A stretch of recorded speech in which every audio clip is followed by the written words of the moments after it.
To determine how heats or reactions are measured, we must examine the heat required to raise the temperature of a substance, because a thermochemical measurement is based on the relationship between heat and temperature change. The heat capacity, capital C, of a sample is the quantity of heat required to raise the temperature of the sample 1 degree Celsius. So you're looking at the amount of heat in terms of kilojoules, joules, or calories per degree C change. Changing the temperature of a sample requires heat equal to the following equation. Heat, Q, is equal to your C, heat capacity, time your delta T, which is your change in temperature, your final minus your initial. Now, we can memorize the equation, or we could follow units and dimensional analysis. Anytime there's a constant involved, you can figure out what you have to multiply and what you need to divide to get to the quantity you're looking for. In this case, I'm looking for heat, which is kilojoules. So if I'm looking for kilojoules, I know in this constant, I got to get rid of the degree C. So that means I got to multiply by temperature to get rid of that. Let's look at a problem. Suppose a piece of iron has a heat capacity of 6.70 joules per degree C. The quantity of heat required to raise the temperature of the piece of iron from 25 degrees C to 35 degrees C is what? Well, basically what we're trying to do in this problem is determine the heat associated with that temperature increase in our iron system. We want to know how much heat is associated with going from 25 degrees C to 35 degrees C. We know the heat capacity of iron, so we know there's so much joules of heat per every degree change. Therefore, we can calculate the answer by following the units or plugging into the previous equation. Previous equation being heat is equal to heat capacity times delta T, where delta T is your change in temperature from your final to your initial. T final minus T initial. So in this problem, really, if I have some constant, which is what heat capacity is, I know there's a 6.70 joules per every degree C change. So all I got to do is multiply by the degree changes, and I can figure out how much heat's associated with that. In this case, 35.0 is my final minus 25.0. My degree C cancels, leaving me in joules, which is what I'm looking for. And you see I have 67.0 joules of heat.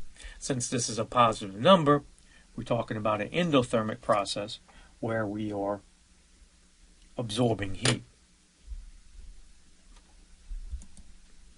The positive sign on heat indicates that this iron, which is the system in this problem, is absorbing heat.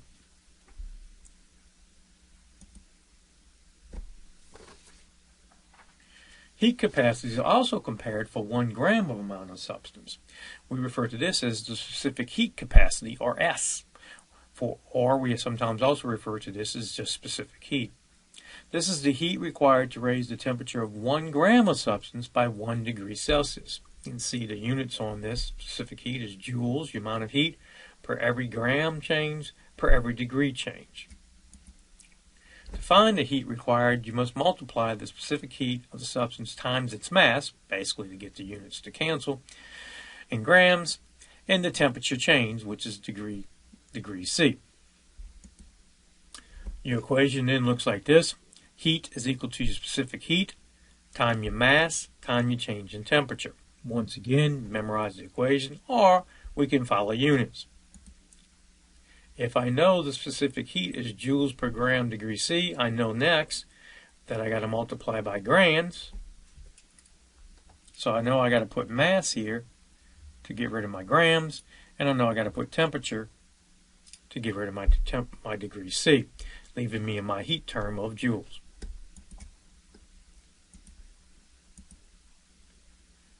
Let's look at a problem. Calculate the heat when the temperature of 15.0 grams of water is raised from 20 degrees C to 50 degrees C. Specific heat of water is 4.184 joules per gram degree C.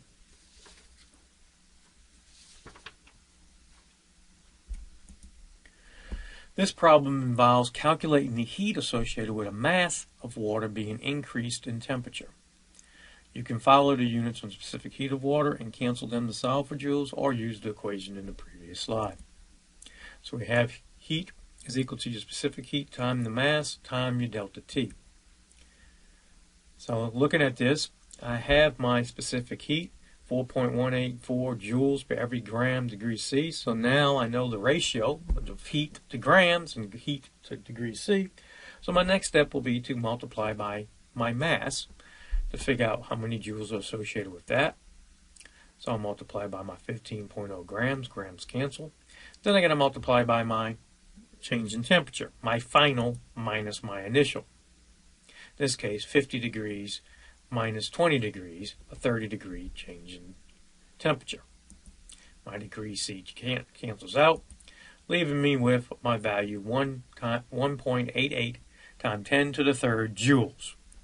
Once again, the system in this case is the water, so this is an endothermic reaction. It's telling me that it's going to absorb that amount of heat to make that happen.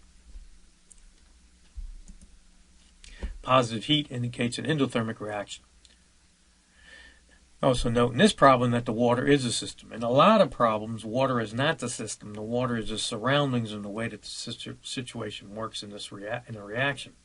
So you got to pay attention, because if you get in doubt about the surroundings, you're going to have to change the sign, because the system is what you're looking for. You're looking for that heat of that reaction. So something to keep in mind.